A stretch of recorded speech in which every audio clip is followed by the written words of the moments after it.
Citizens of Tulsa and New York, welcome to Too Many Shows, a TV podcast. I am your host, Benjamin David. We are both live on our YouTube channel, B David Studios, and you can also find the pod wherever you listen to podcasts. So subscribe, follow there if you haven't. On that note, smash that like button, hit subscribe, turn on notifications for future streams of Too Many Shows. Also, any kind of super donation here on the stream or on any of our videos is much appreciated. And we're continuing the pods and the streams with our newest show, Tulsa King. Today I'm going to be reviewing Season 3, Episode 2, titled The 50. We've been going live on YouTube for Season 1 of Alien Earth, just completed Season 1, thank God. And then for Tulsa King, Season 3, we're going to be going live every Monday, since the episodes drop Sundays. We're going to be doing 2 to 2:30 EST every Monday, and we're going to try, I know I was a little late today, but between 2 and 3, hopefully 2 or 2:30.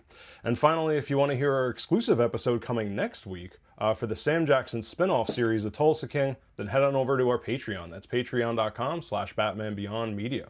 As patrons, you guys get early access to podcasts, detailed episode notes for each pod, and a ton of exclusive vids and pods you can only find there. Alien Earth Season 1 Post-Mortem also coming this week, so check that out. And again, thank God, post-mortem, or just mortem. That's all just at the $1 level, and again, patreon.com/BatmanBeyondMedia. And of course, the link is in the show notes. All right, so let's do it. My review of Tulsa King, Season 3, Episode 2. So some IMDb credits, and then we have our non-spoiler initial thoughts, and then our spoiler walkthrough. Episode 2 is titled, once again, The 50. Script is by Sherry Elwood, directed by Jim McKay, who directed the premiere as well. Cast, most of the cast is the same, so we're going to start with Neil McDonough as the returning Cal Thresher, and then Robert Patrick, who we only got briefly at the end of last episode as our main villain, Jeremiah Dunmire. He's going to be the main villain of our season. He's such a good Western villain, and obviously Neil McDonough, I mean, that's acting / Yellowstone Western legend as well. Returning cast, of course, we're going to keep this brief. The great Sylvester Stallone is Dwight Manfredi. Frank Grillo is Bill Bevilacqua of Kansas City. Dana Delaney, Margaret Devereaux, Annabella Sciorra is Joanne Manfredi. So again, we'll keep that short and skip to a short synopsis from IMDb. Dwight faces threats from Jeremiah Dunmire and the Dixie Mafia while trying to secure distribution for a hidden stash of a 50-year-old bourbon. So some non-spoiler thoughts, and then we're going to again get to our spoiler walkthrough of the episode. This was better on a second viewing. I should say, I hate to start with better as if, last episode was bad. It wasn't. I did love the last episode, as I said. But when I first watched this episode, I just thought at first, it was like, we already saw a lot of setup, and this felt like more setup, kind of a setup part 2. I still have that criticism a bit, but again, better on a second viewing. So watch it again if you weren't a huge fan. I still think, again, more could have happened. Like, some stuff from this, for sure, belonged in a second episode, but I also think a lot of this, again, could have been in the premiere. Overall good. Again, just hoping for a bit more. There are threads that also, here's my other criticism. There's threads that don't get revisited in this episode that were from last episode, and it's like, all right, that's fine too if you have a lot going on. I just felt like if we are talking about an episode that could kind of be a part 2 of a premiere, then why did we not revisit? We'll get to it in spoilers, but there's just main things, pretty important things that, again, wouldn't criticize it if a little more happens. So that, again, is my main criticism. All right, so our spoiler walkthrough. So begins our beat-by-beat spoiler walkthrough for Season 3, Episode 2. We open at the burnt-down Montague estate. Dwight comments on how sick this guy is, how sick this Jeremiah Dunmire is. And he's like, I've threatened people, said I'll burn down your house with you in it. I would never actually fucking do it. And again, as we've established, this is the guy who just, the theme of Tulsa King is Dwight telling everybody in the West to go fuck themselves. So for even him to be like, Jesus, I threaten that kind of shit, but I don't do it. And Mitch is like, Dixie Mafia boys don't fuck around. And he's like we do. Intro. Oh, man. Great show. Again, it's not high art, but it's so much fun. Montague's funeral. Goody shows up. Again, this is the guy who got burnt down with his, ugh, like, burn down your house with you in it. Goody shows up with a horseshoe of flowers. And again, Goody is the guy played by Chris Caldovino from The Sopranos. He was Billy Leotardo. And, you know, it's always fun getting Sopranos. And even the guy they're about to talk about was Benny on The Sopranos, Max Casella, who plays Armand. It seems like Max Casella wasn't available this season. That's what I'm gathering by the reports that we get from Armand. But it is good. It's smart in like a season return, right? Of going like, all right, we want to see what's going on with this character. So that was smart, I thought. But anyway, he says that Armand has been doing the 12-step amends, so they're worried like anyone should in a criminal organization that, you know, you don't want people doing the 9th step, the amends, because if you're overly honest, you're obviously spilling the tea. Anyway, so he also reminds Dwight, he's like, New York's not going to be happy if you don't give him a piece of the distillery. He's like, would you stop bringing up fucking New York? I already told him to go fuck himself. That's the theme of the show. Haven't you been watching the show? Yeah, but he basically is just like, I don't want to hear about New York, as always. Because he told, once again, Quiet Ray, and I guess we might as well hit it now, because we're in spoilers. This is one of the things that, while a lot might not have happened in this episode, you still could have had some drama with Quiet Ray, at least calling, checking in. And this is the main guy in New York that, once again, he told to go fuck himself, that has that little shitty apartment, in Little Italy in Manhattan. And he's just like, you know, we're not getting any follow-up of that. I mean, I guess we do a little bit by this line exactly, but it's not like, I just wanted a little bit of Quiet Ray. And then the other thing we'll get to, we'll just keep moving through the episode, and then again, I have one other thing that I think we could have checked in with, but that's fine. He also breaks Goody's balls about the horseshoe, because again, he shows up with this horseshoe of flowers, and if I haven't gone into it, it was literally a giant thing of flowers that is like, you know, for not a funeral, is the point. It was for some horse thing that was going on in the area. He's like, that's all they had, because there's this big horse thing in the area. He's like, are you fucking kidding me? We get this thing out of here. So it was a nice button on the scenes. This show is good at that, of like stuff's going on, and I think it really adds to the tone that we talked about last episode that I'm very impressed with, which, you know, obviously the show has balls. It's an East meets West gangster show, but the humor and the lightness of it, they, you know, we'll talk about another scene coming up at the Manfredi residence with the coffee machine. It's like it doesn't work in the beginning. They have a little thing, and then the button on the end of the scene is that it still doesn't work or whatever. Excuse me.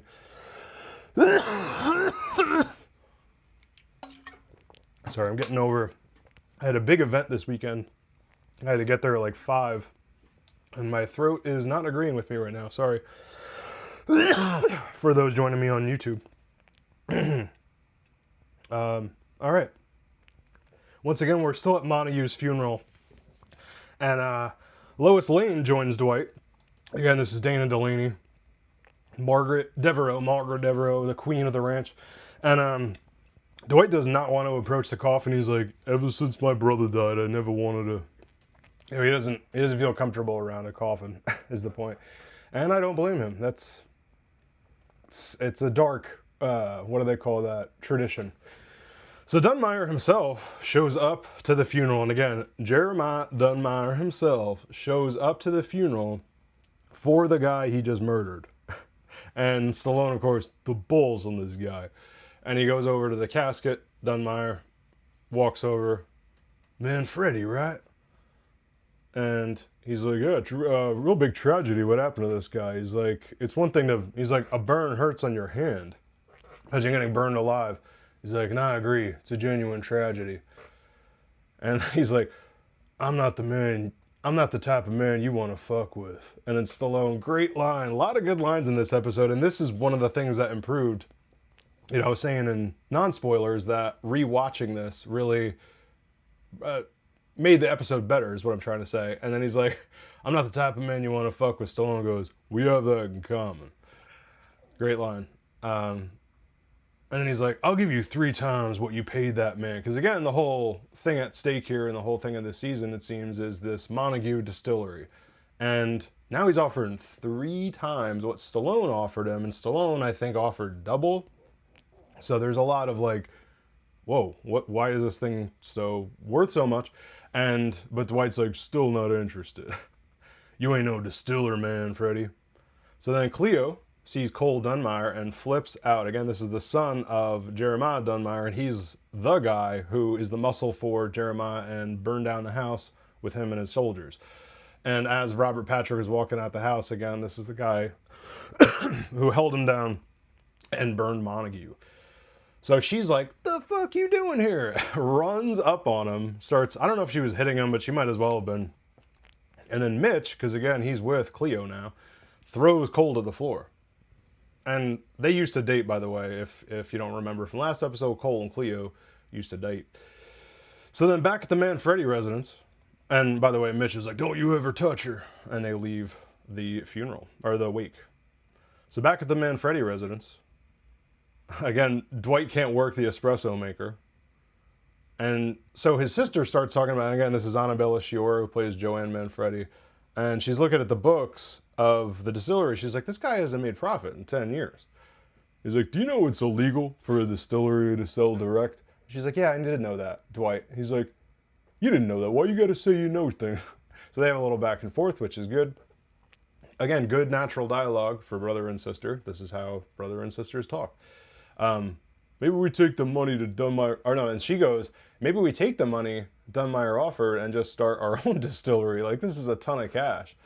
But Dwight's suspicious that the distillery, once again, is worth more than they're saying. He's like, there's a missing piece. He doesn't say that, but that's what he's thinking. So back at the burnt down Montague estate, Joanne and Dwight meet up with Mitch. These insurance adjusters are there, and then Cleo also rolls up, and she's like, Dunmire's got the whole county in his pocket. Because Mitch reports that basically the guy's going to give a bogus report, the insurance guy, no fucking surprise. And she's like, he's got the whole county in his pocket, including that asshole. So Dwight asks Cleo about the triple offer from Dunmire. He's like, do you know something? I'm just asking. And it's a very like East Coast Italian thing. He's like, hey, it's not a big deal. It's just one of, they're very eloquent in that sense. They're very persuasive because they convince you you're not giving away a lot of information when you're giving them all the information. Do you know something we don't know? She's like, okay, I'll show y'all. So then at the mausoleum graveyard on the estate, instead of bottles, so they go down and it's essentially like a secret passageway in this cool little, you know, it seems like the estate family graveyard, and then they have a mausoleum. And so they have the secret passage, and then instead of bodies, of course, we got whiskey barrels. And Cleo had apparently just found out about this. She's like, I just found out about this in my daddy's will. I didn't know any of this was going on. So they do the math, and they're like, whoa, hold on. Because she said, this is not just my daddy's whiskey, it's my granddaddy's whiskey. And I think she said his daddy's whiskey too. So it's a 50-year aged whiskey that is from a family that is already these master distillers, once again, as we talked about last episode. And so Stallone does the math and he's like, that's 150 million in generation age whiskey. So this is why Jeremiah Dunmire offered triple. The plot thickens. In the Dusty Distillery, this is now the Montague Distillery, we see the big cooker and fermenter. Cleo's giving him a tour of the place. Excuse me. The broken conveyor. We see all the just stuff that doesn't work, but we're seeing the potential. And as we can predict, we're going to get a nice montage of them fixing all this shit up. But again, bottling lines, bungholes. Like, did you say bunghole? And we learn that that's the circular seal into a barrel of whiskey. So she's giving a tour to the whole kind of Tulsa King crew here, all of Manfredi's crew. And so Bodhi goes to Manfredi's like, our businesses are doing fine. Do we really need, you know, he's like, between the dispensary, the bread to buck, do we really need all this dusty shit here? And Cleo says to Dunmire, then they get the exposition that Cleo says that Dunmire shut Montague out by being able to distribute, because Tyson's like, well, if you have this good product and you had all this going on and this amazing whiskey, like, why don't you just sell it? Obviously, why aren't you, in business? And Montague shut him out of, or sorry, Dunmire shut Montague out of being able to distribute. So it's a distribution story we got here, guys. And now they also need a plumber for the bottling lines. And that's where Mark's going to come in, who is the father of, who is the actor who plays, do I have it here? I don't have it right here. But anyway, he was also in Mayor of Kingstown. He plays Kareem. Oh, the warden in Mayor of Kingstown. I love that actor, and he plays Tyson's father in the show. Very cool. So then they learn about Walden Eustace, because Stallone's like, all right, whatever. Like, clearly we have some issues with distribution here. Local distributors. Who's the friendliest? And she's like, Walden Eustace? He's like, Walden? Say it again, Walden. Does anyone in this county have a fucking normal name? Like Dwight? As if Dwight's normal. So Goody is in an Al-Anon meeting. I did not love this scene. Like, if I was given ratings, this would take like a 0.5 off a 10 at least. Not a out of 5, but holy crap. Like, he sits in an Al-Anon meeting and gives like specific shit that this Armand guy did, because again, they're looking for Armand. Says he held at the casino, tried to whack the boss. Those are his words. And then they're all like, this isn't what are you doing? What are you doing? I thought this was a safe space. Like, what? He's like, well, if you see this dope, please ask him to return to the fold. That, I know this is supposed to be a lighter show, but that's like something, that felt like an SNL skit. You know, safe space aside, I don't understand what was going on there. Anyway, so outside the Mitchell residence, Tyson rolls up in a, Tyson Mitchell's house. So outside the Mitchell residence where his father lives, Tyson rolls up in a Cybertruck, offers his father the bottling line job, because again, they need, all the bottling lines are dusty, so they need a plumber. He's like, you know, he offers him the job, and then as always, his dad is like, oh, I don't know, you know, it's blood money, this and that. He's like, look, it's a simple thing. There's not going to be any drama. Just come in, work on this stuff.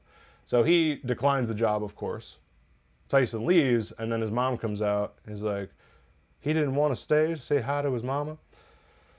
Then he's like, oh, yeah, well, he offered me a job, ha, ha, ha. But then mama tells Mark to take the job, to keep an eye on Tyson, because she's like, look, I don't even recognize my son anymore, as we learn later on, which is, I'm glad they brought back the father, because we didn't see him last episode, I'm pretty sure. And again, I really like that actor from Mayor of Kingstown, which again is our next show. So stay tuned for that we're going to cover here on Too Many Shows. So Walden Eustace's shop, again, this is our distributor, the friendliest distributor. So Dwight arrives with Mitch and Bigfoot. And by the way, anytime Dwight arrives anywhere, just imagine Bigfoot is with him every time. So they're like, look, here's our stuff. They bring a case of the whiskey. And the guy's like, I'm sorry, I don't deal in boutique batch. And they're like, look, we know you used to distribute for this guy. You've distributed for all kinds of boutique shit. You're full of crap. Like, what are you talking about? And then someone says something about gluten-free whiskey, and Dwight's like, gluten-free? So then Dwight's like, look, what are you so worried about? He's like, and then the guys said, look, I got to live in this area. And then Dwight is like, yeah, did he tell you about us? And he's like, oh, come on, I don't know. So then he sends 6 Bigfoot on. Doesn't really sick him. But he's like, you still like that psychology thing? This was okay. This wasn't like great, but it was still fun. That Bigfoot, I guess his sheer size, he doesn't really have to do anything. And that was the funny thing. Starts asking him these questions. And then the guy's like, all right, all right. He's like, oh, you think I'm trying to hurt you? How do you feel? Are you intimidated? Because Bigfoot is just literally Bigfoot. Mitch corrects him. He's like, this Dunmere, what's going on here? Basically, he's going, you're going to distribute with us because if you think you're scared of Dunmire, watch out for us. He's like, this Dunmere. And Mitch is like, Dunmire. Like, you're going to help us, aren't you? Oh, he's like, fine.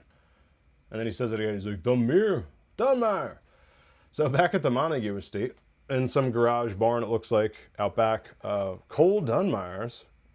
Yeah, Montague Estate, and then Cole Dunmire's waiting for Cleo. So it's like, oh shit, what are you doing on my property? So he starts basically trying to say, like, come back with me, and also just let's stop causing trouble when it comes to the sale of the distillery. And he's like, also though, He's got other motives, guys. Surprise. What's Mitch got that I don't? She's like, I don't know, a conscience? Again, really good lines in this. And then she's basically like, wait, are you seriously asking? She's like, me and you? I'd rather be dead. Now get the fuck off my property. It's like, last I checked, ain't your property. It's Dwight Manfredi's. Won't be his long for neither. Another good one. So yeah, I like this back and forth. I like that they add layers to, and we even get more with Cole later. What I don't like about Cole are his belly shirts. What is going on with that? We also get a scene later where you're going like, what is this with this cat? It just was so unnecessary, and I would have forgiven the belly shirt if it wasn't for the thing that happens with Robert Patrick later, but holy shit. So at the distillery, love him, I mean, Frank Grillo, it's surprising, I mean, I guess it's not that surprising because Sam Jackson is the bigger star, but that Frank Grillo isn't getting his own series of KC. It would just be a comedy. You just do like a half-hour single cam comedy. The way they flirted with the, what was it? The, oh God. Bobby Bacala's. The Bacala's. They flirted, David Chase flirted with the idea of doing a half-hour single cam comedy called The Bacala's, and it would continue the adventures of Janice and Bobby. Or a spinoff, obviously, because we did lose Bobby. Spoilers for the 20-year-old Joe. 25-year-old, 26-year-old Joe. All right, back to it. Where the fuck's Dwight? And he's like, oh, you got yourself a new... I mean, he's just talking shit to everybody. The second he walks in, the first thing he says to Bodie, where the fuck's Dwight? And Bodie doesn't even say anything, because if you recall last week, all that drama with the KC guy held a gun on one of his soldiers' faces. And then we later see the guy like in a couple minutes in the same scene and throughout this episode. So he's talking shit to him. Then he starts talking shit to Dwight like right away. By the way, belt buckles, epic. I'm flirting with the idea of a Patreon episode where we do best outfits of gangster shows right now. This guy will be at the top, Bill Bevilacqua. Also, what's her name from Mobland? Oh man, Dame Helen Mirren has the best outfits in that show. So anyway, he also says fuck every sentence. He's like, I thought we were fucking partners. What is going on here? And then he's like, you're also fucking with Dixie Mafia, which, if we haven't talked about this last episode, because we never covered Justified on here. Justified. But they are out of, sorry, not Nashville, Memphis, the Dixie Mafia. And they are, as he says, he's like, Dixie Mafia, no fucking joke. So if you are interested in the Dixie Mafia, check out Justified. And we're definitely going to cover Justified at some point on the pod. I don't know if necessarily here on YouTube, but certainly on the pod. He's like, look, he also starts talking to Joanne, because then she weighs in. He's like, look, we just need distribution. And he's like, I certainly don't take orders from him. Why the fuck would I take orders from you? And he's always, by the way, this character, I love this about him, because it's always what's in the back of my mind, which is, no one asked you. Or, no, I didn't ask for your... When people just unsolicited advice, and just being the guy who's just like, well, actually, I didn't ask. So, thanks, but no thanks. But in this case, you know, I don't take order. What happened to 50-50, Dwight? He's like, that was for the weed, not the booze. This is new. Take it easy. And then he's like, how about 15%? He's like, 15%? What's that, a joke? He's like, all right, how about 7.5? I'll go fuck yourself. He's like, 7.5? What was that, your weight at birth? Great line. And then he's like, how about this? 7.5, take it or leave it. I'll get back to yous. I get back to yous. God, these guys. I just love this, like, mafia cowboy guy that Bevilacqua plays. It's already, like, one of my favorite gangster characters of all time. So Vince calls from New York. Vince calls, I should say, from New York, because we haven't seen Vince. I don't even think we saw him last episode. Played by a guy named Vince in real life. I didn't put his name down. But anyway, yeah, we saw him last episode. He was, like, Chickie's right-hand man. He was the guy who Dwight broke his nose in that first episode, and they insist, like, Dwight send $100,000 out of, you know, to make amends or whatever. Anyway, so that guy, Vince, calls from New York because there's this power vacuum, because Chickie got shot in his head by our boy here, and it seems like behind the scenes, possibly. Or maybe this is the first call. Point is, I don't know if these two were in touch before that, but he's calling Bevilacqua, And Bevilacqua was like, I don't know, I could use a little bit of old school about now. So, because by the way, when Dwight had this back and forth with Bevilacqua before, when he came in like, the fuck is this? The fuck is that? He was also like, look at your crew.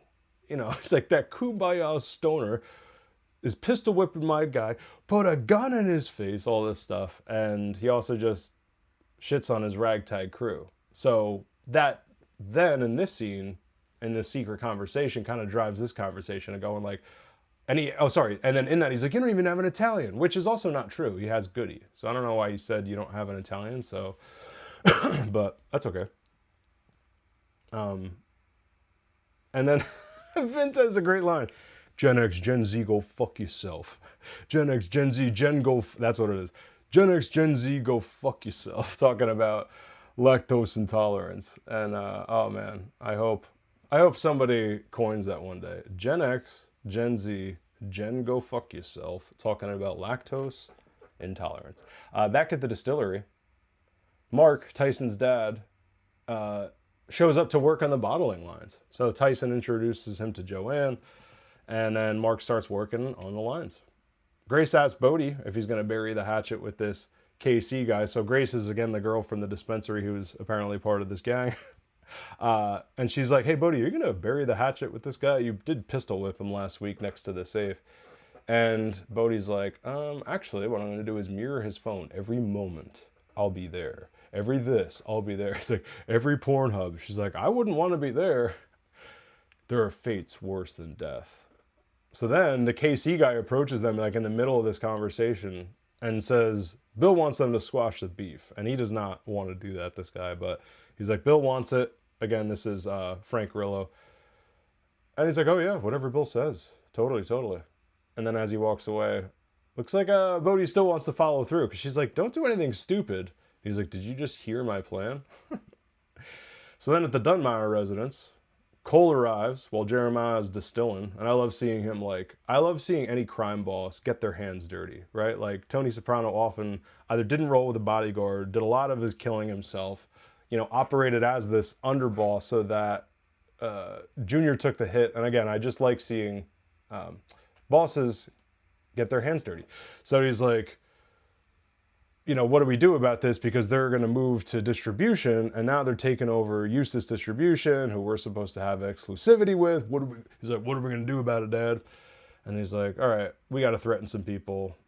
He's like, who should we threaten? He's like, keep it close to home. Someone Manfredi cares about. So we don't know who it is yet, but they're going to go after somebody. This is, though, what I said before. I can't, I would forgive the belly shirts of this Cole Dunmire if he didn't put his fist up with a tattoo that says Cole. And he's like, they'll never know what hit him. Even Robert Patrick is like, he kind of shakes his head like, what is this cornball talking about? What the fuck's going on? So then at Walden Eustace's shop, Jeremiah rolls up with 3 of his boys to Eustace. He's like, I thought we had exclusivity. He's like, I swear I'm not in business with him, I swear. Dunmire walks away as his boys just beat this dude senseless. And I gotta say, Robert Patrick once again playing this Western villain. The face, he just does this classic bunched up. I know in audio you can't see my face, but it's classic. And we're gonna see a lot more of it later on at the end. So then we get this cleanup montage at the distillery. These are always fun to get in shows. Joanna's cleaning the conveyor. The KC guys are moving in barrels. Bodie mirrors the KC guy's phone. He walks up behind him as he's bent over with a barrel and does whatever you got to do to mirror a guy's phone. Basically just puts his phone up to his ass. Cleo is cleaning bottles with a cool, if you ever worked at a bar, they have that like bottle sprayer thing. So she's using that. Mark has the lines going. And then that's where we get the line again from Bodie. He's like, and that is a bunghole, because one of the whiskey barrels opens up. So then Bigfoot and Tyson are bottling, and the montage ends with Stallone. He's like, a toast to the 50, Centani. And again, the 50 is the name of our whiskey that we now can distribute, because we got some balls now. We weren't able to distribute before. Now we can distribute, because we got some balls. And after the montage, Mark questions Tyson's values. He's like, think those shades say that you're something? Because he's like, no, I am something, Dad. I want to be somebody. Because he's like, why do you keep dressing all flashy? You're not really impressing anyone. This doesn't seem like you. What is going on with all this? And he's like, these labels, you know, the clothing labels, say to the world that I am someone. He's like, you think those shades say that you're something? And then he's like, you're now part of something, Dad. What are you talking about? Blah, blah, blah. He still doesn't know what's going on. And it's so funny to see him get deflated because his dad's just like, I'm here because your mama doesn't even recognize you anymore, no matter how loud some label is screaming out your name. And he closes his work van and leaves. He's the working man with the gangster's son. He doesn't like this shit. So Dwight meets with Cal Thresher, and again, the great Neil McDonough coming back from Yellowstone. I mean, one of my favorite movies of all time, as many people agree, a perfect movie, Ravenous. Young Neil McDonough in that with young Guy Pearce. So Thresher is now running for governor, which makes total sense. I love that. Great step up from last season. Also feels a bit Yellowstone. He's like, I'm putting you on notice. Because Neil McDonough's like, yeah, I hear you're stirring up a hornet's nest with fucking Dunmire. Watch out with that. And he's like, oh yeah, cool. Because I know you're here for the governor thing and to get pulled or whatever. And he's like, no, actually, I'm putting you on notice. Of course you're going to win, because you were born with a golden horseshoe up your ass. And then he's like, keep your phone on for some favors, essentially. If you know what's good for... This line was so good. I've never heard someone say this. If you know what's good for you, and you don't, we're going to pick up right where we started. Because he reminds him, he's like, you know, any governor has got skeletons in their closet, and I got the key to that closet. Great line. Because if you remember last season, yeah, he helped him do some dirt with that Chinese gangster guy. And before he leaves, Thresher's, hey partner, fuck yourself. Back at you, Gov. So now he's got the governor in his pocket, baby. That's power. Mitch's house. His dad is played by Western legend Barry Corbin, who we also got in Yellowstone. I'm pretty sure he was the guy, too, at the end of No Country for Old Men, if I'm not mistaken. Tells him his chili sucks. He's like, your chili sucks. I would recommend ordering a pizza. That's what he that's what he says to Cleo.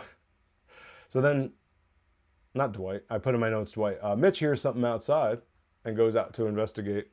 Then he gets jumped by a dude in a mask.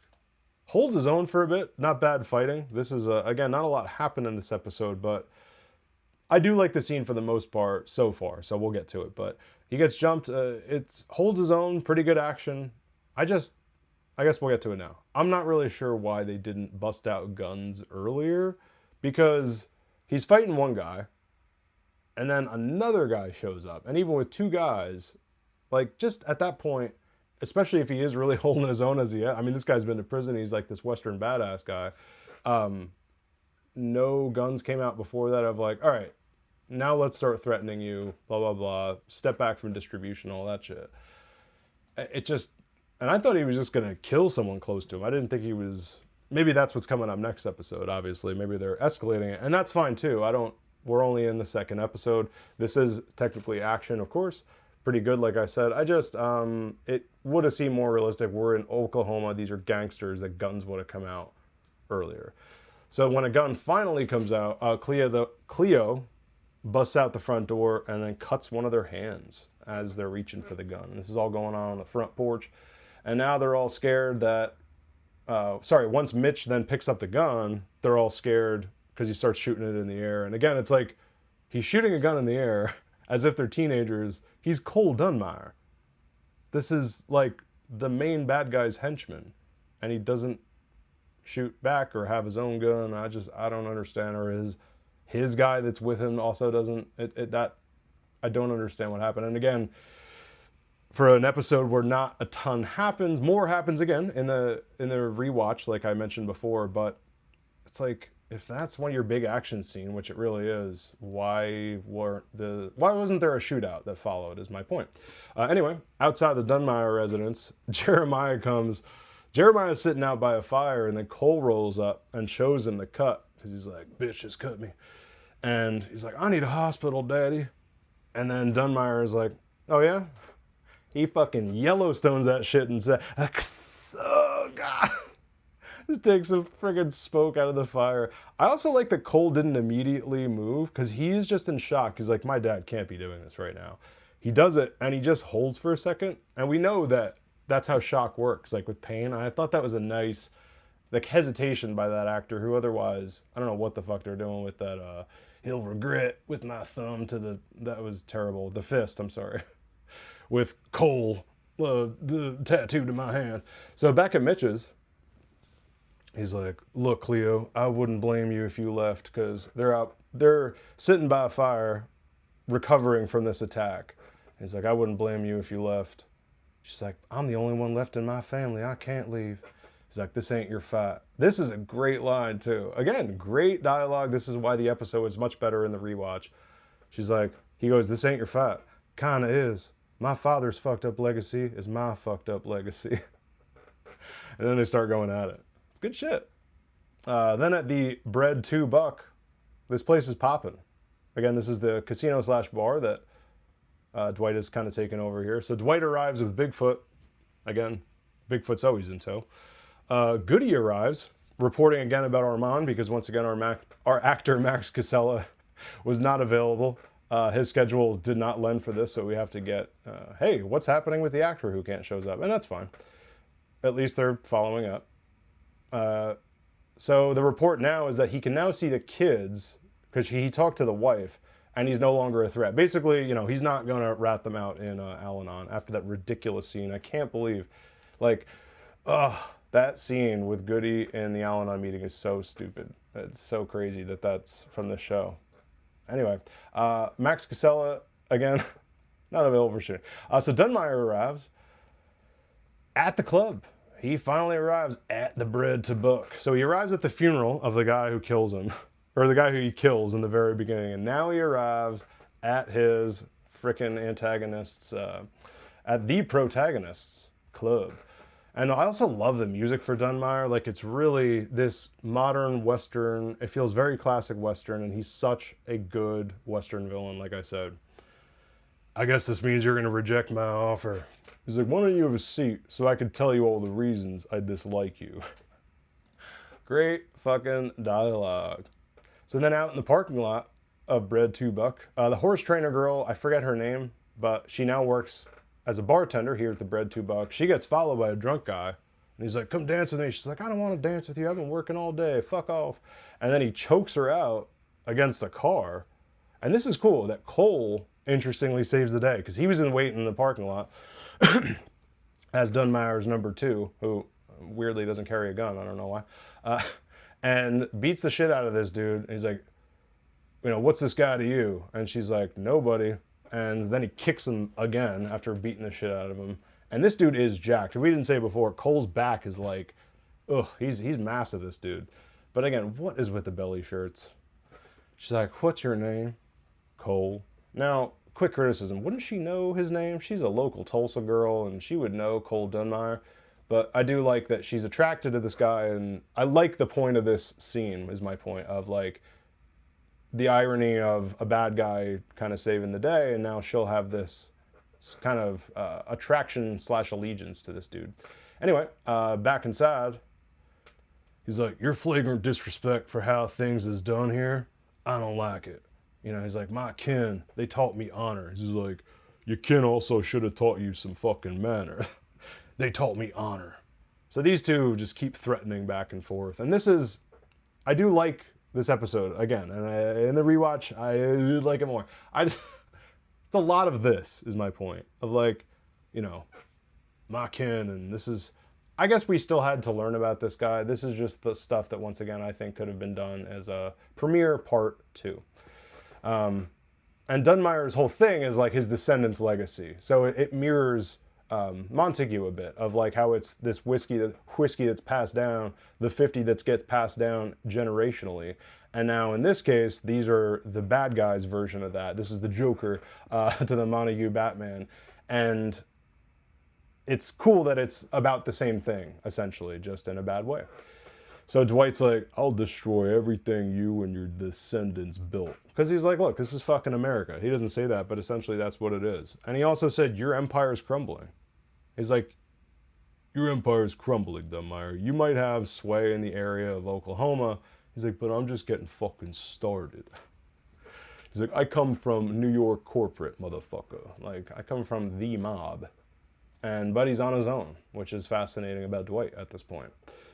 And then he's got a great line at the end. This episode, once again, dialogue to the max. He's like, 2 things every man's got to do alone.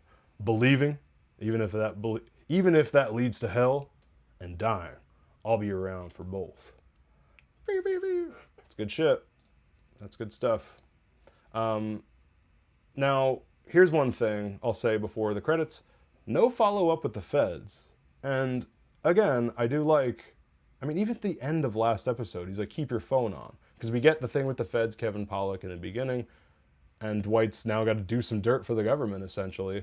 We didn't get a call from them this episode, but it's... You get my point. It's like, for the amount of stuff that kind of didn't happen, I would have liked some follow-up at least with the feds to season it up. And, as I mentioned before, like, no Quiet Ray. No pressure from New York, aside from the one line from Goody, which... I don't know. I just think they could have, if you threw even those 2 things into this episode, it would have, but I do also like, I'll say this, like in their defense, and this is me talking out of both sides of my mouth, that is the advantage you have with television. You can kind of skip an episode. You don't have to necessarily do the Game of Thrones thing of like, Tyrion gets a whole episode and then we don't know what's going on with someone across Westeros, which mirrors a novel. And that's what you have the advantage with television, right? Is that each episode's kind of a chapter. You can visit somebody else. I don't know, though. I think I made my point about that. And final thoughts and recommends. Of course, I continue to recommend the shit out of the show. This is such a relief, as I said. Last episode, coming off Alien Earth. I mean, that show was such a disappointment. And now I think this is the first episode post-mortem of that. This isn't an Alien Earth show. I'm not going to get into details. I just can't believe how badly also that ended. So I'm very... I'm happy and refreshed to have really good television back. I love gangster shit. Recently getting into Yellowstone, like I said last episode, this East meets West approach. You know, Frank Grillo, just the casting is out of control. Dialogue's great. I just hope next episode we get a little more action. I'll say that. And not just, again, action if I didn't say this this episode, I said it last episode. By action, I also mean in the genre of gangsters, just more happening in the story is what I'm trying to say. It doesn't have to be like physical action. When I say action, I'm not talking about superhero level. I mean, if there was just a little more going on story-wise as well. All right, and that is the show. If you haven't already, smash that like button, hit subscribe, turn on notifications for future streams, Too Many Shows, subscribe and follow the pod. Again, that's Too Many Shows, a TV podcast. Any kind of super donation here on the stream or on any of our videos is much appreciated.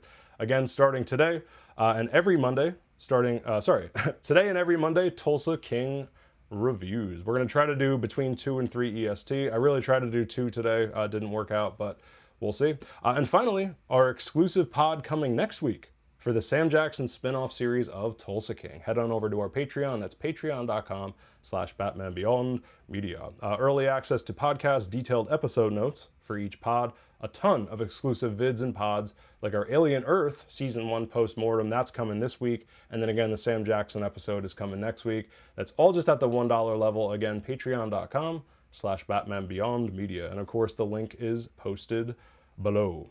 So this has been Benjamin reminding you to watch your shows.